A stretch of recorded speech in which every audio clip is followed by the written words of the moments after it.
방금 보신 것은 미 공군과 우리 공군이 집속탄 투하 훈련을 하는 것을 찍은 영상입니다. 보기만 해도 적이 있다간 뼈도 못 추리겠다는 생각이 절로 드는데요. 대한민국은 미국과 더불어 집속탄의 실전도 아닌 훈련용으로 마구 뿌릴 수 있는 세계에 몇 안 되는 나라 중 하나입니다. 미국과 경쟁 중인 중국이 항시 긴장을 늦추지 못하고 있는 이유기도 하지요. 그 5번국 중 하나면서 자신들 바로 근처에 있는 나라가 저런 무시무시한 걸 아무렇지 않게 퍼부어댈 수 있으니 말입니다. 흔히들 확산탄이라고도 불리는 집속탄은 집속과 확산이라는 단어에서 짐작할 수 있듯 하나의 탄 속에 자탄이라 불리는 조그마한 탄들을 여러 개 넣은 다음 공중에서 흩뿌리는 무기를 말하는데요. 지상용 무기로 예를 들면 거대한 클레이모어를 공중에서 터뜨리는 거라고 생각하시면 됩니다. 구조적 특성상 탄 몇 개만 가지고도 광범위한 곳을 타격할 수 있다 보니 집속탄은 군사적으로 매우 유용한데요. 문제는 그러다 보니 만일 타격 지점에 민간인이 있으면 사실상 피할 수 있는 방법이 없다는 거지요.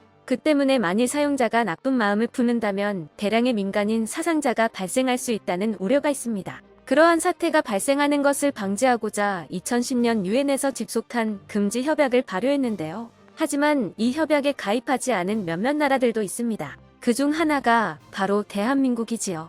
물론 우리나라가 러시아나 이스라엘 같은 몇몇 나라들처럼 민간인들에게 백린탄 같은 거 뿌리려고 협약에 가입을 안 한 게 아닌데요. 우리와 대치 중인 북한과 그 뒤에 있는 중국과 러시아도 집속탄 금지 협약에 가입하지 않은 상태에서 우리만 집속탄을 포기하기는 어려운 상황이어서입니다. 미국이 집속탄 금지 협약에 가입하지 않은 것도 중동 전선에서 게릴라 전술을 주로 펼치는 탈레반이나 IS 같은 무장 세력들의 가장 효과적으로 대응 가능한 수단이어서지요. 앞서 말씀드린 것처럼 탄 몇 개만 제대로 투하하면 타겟이 도망가거나 숨을 수 있는 방법이 사실상 없기 때문입니다. 핵폭탄이 그랬던 것처럼 그 무기를 따로 금지하는 협약이 존재한다는 건 그만큼 감당하기 어려운 개멸적인 피해를 안겨줄 수 있다는 의미이기도 하지요. 더욱이 집속탄 안에 들어가는 자탄들은 사람만 아니라 전차도 날려버릴 수 있는 위력을 갖고 있는데요. 그 점 때문에 중국이 우리 군과 관련해서 사드만큼이나 아니 단순 살상력만으로 따진다면 가장 경계하고 있는 것이 바로 집속탄입니다. 최근 중국 육군의 전술기조에 대한 완벽한 대응 수단이어서지요. 아시다시피 6.25 전쟁 때 함경도까지 치고 올라갔던 우리 군과 유엔군이 밀려나 일사후퇴까지 하게 된 계기는 중국군의 개입인데요. 중국이 지금처럼 미국과도 대적할 수 있을 정도의 군사력을 아직 갖추기 전이었음에도 휴전선 밑으로까지 밀어낼 수 있었던 이유는 간단합니다. 바로 인해전술. 인해전술은 사람으로 바다를 이룬다는 그 의미처럼 엄청난 머릿수로 상대를 밀어붙이는 전술을 총칭하는데요. 인류가 전쟁이란 걸 시작한 이래 일정 수준 이상의 인구를 갖고 있던 지역에서는 거의 다 사용된 적이 있지만 이를 가장 많이 써왔고 가장 잘 활용할 수 있는 나라는 세계에서 가장 많은 인구를 자랑하는 중국입니다. 지금보다 인구가 훨씬 적었던 3세기에도 조조가 100만 대군을 부렸던 것으로 유명한 나라답게 6.25 때에도 북한을 지원하기 위해 70만 명을 투입했던 것으로 알려졌는데요. 당시 유엔군 병력이 총 33만 명이었단 걸 생각하면 단일 국가에서 70만이란 게 어느 정도 수준의 병력인지 짐작이 되실 겁니다. 당시 중국군은 자신들의 무장이 빈약한 걸 알고 있었기에 상대보다 압도적인 수적 우위에 있을 때만 적 진지를 공격했는데요. 진지를 포 이후 뚫을 수 있을 만한 곳을 찾으면 그곳으로 돌격대를 계속 투입해 상대가 지치거나 총알이 떨어지면 총공세를 퍼붓는 식이었지요. 이런 걸 반복해서 당하니 우리 군과 유엔군은 정신적으로든 물량적으로든 더 이상 감당할 수 없어서 밀려나게 되었던 겁니다. 더글라스 메가더 장군이 중국군 개입 이후 북한이나 중국의 군사 요충지에 핵폭탄을 투하할 수 있도록 해달라고 상부에 지속적으로 요청했던 것도 일반적인 수단으로는 인해전술에 대응할 수 없다고 생각해서였지요. 6.25의 사례에서 알 수 있듯 전체 전황을 뒤엎을 수 있을 정도의 위력을 가졌던 중국의 인해전술은 수십 년의 세월이 흘러 한층 더 진화했는데요. 사람이 아니라 전차 같은 기갑병기가 바다를 이루는 기해전술로 말입니다. 옛날에는 사람이 했던 걸 기계가 하게 하는 건 기술 발전에 따라 당연한 게 아닌가 생각하실지도 모르겠지만 중국의 기해전술은 차원이 다른데요. 사람은 전장에 투입시키지 않으면서 전차나 전투기만으로 전장을 뒤덮어버리는 걸 목표로 하기 때문입니다. 중국군은 현재는 퇴역한 구형병기들을 무인병기화해서 재활용하고 있는데요. 이미 2018년에 과거 주력 전차였던 59식 전차의 원격 조종장치와 자동 장전장치를 달아 무인화시킨 걸 공개한 바 있습니다. 이런 식으로 하면 기존에 만들어뒀던 전차에 장비만 달면 되기 때문에 처음부터 새로 만드는 것보다 훨씬 간편한데요. 50, 90만 회도 중국군이 보유하고 있던 게 5,000대가 넘는다고 하니 그중 절반만 무인화시켜도 2,500대가 넘는 무인 전차를 아주 저렴한 비용으로 확보할 수 있다는 겁니다. 설사 적의 공격에 파괴된다고 해도 어차피 용도 폐기되었던 거인데다 조종사는 멀리서 원격으로 조종해 인명피해도 발생하지 않아 부담도 거의 없다시피 하지요.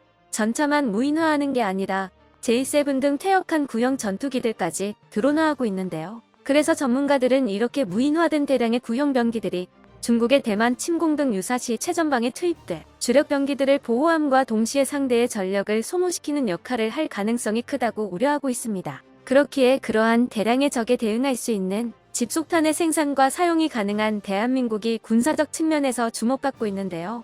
특히 한국은 또 다른 대표적인 집속탄 사용 국가인 미국과도 우방이기에 미국에서 개발한 첨단 정밀 집속탄도 쉽게 들여올 수 있어 중국이 이를 경계하고 있습니다. 대표적인 사례가 미국에서 들여와 실전 배치 중인 다목적 정밀유도 집속탄인 12U105인데요. 12U105는 일반적인 집속탄들과 달리 안에 있는 자탄들이 흩뿌려지면 적 전차와 장갑차를 열 추적해 쫓아가는 특징이 있습니다. 덕분에 아무나 맞아라라는 식으로 뿌리고 보던 기존 집속탄들보다 명중률이 높으면서 집속탄의 가장 큰 문제인 민간인 피해 가능성을 줄일 수 있는데요. F-15K에 최대 15발을 탑재할 수 있고 이를 모두 투하하면 이론상 적 전차 및 장갑차를 최대 600대까지 제거하는 게 가능합니다. 우리 군에서 직접 12U105를 FA-50에 탑재해 실전 성능을 점검한 결과에서도 기존 집속탄보다도 3배에서 5배의 파괴력과 명중률 향상 효과가 나타났다고 하는데요. 이러한 성능을 잘 활용하면 앞서 언급한 유사시 중국의 무인병기 공세에도 충분히 대응이 가능해집니다. 현재 주력 병기들에 비해 방호성이 떨어지는 구형 병기들이라 명중만 한다면 사용 불가능해질 건 거의 확정적이어서인데요. 거기다 모두 무인화. 즉 실제 조종하는 사람은 탑승하지 않기에 집속탄 사용 시 발생할 수 있는 윤리적 문제에서도 자유롭습니다. 중국이 아무 부담 없이 무인병기를 대량 투입할 수 있는 것처럼 우리도 부담 없이 집속탄을 뿌려서 대응할 수 있다는 거지요.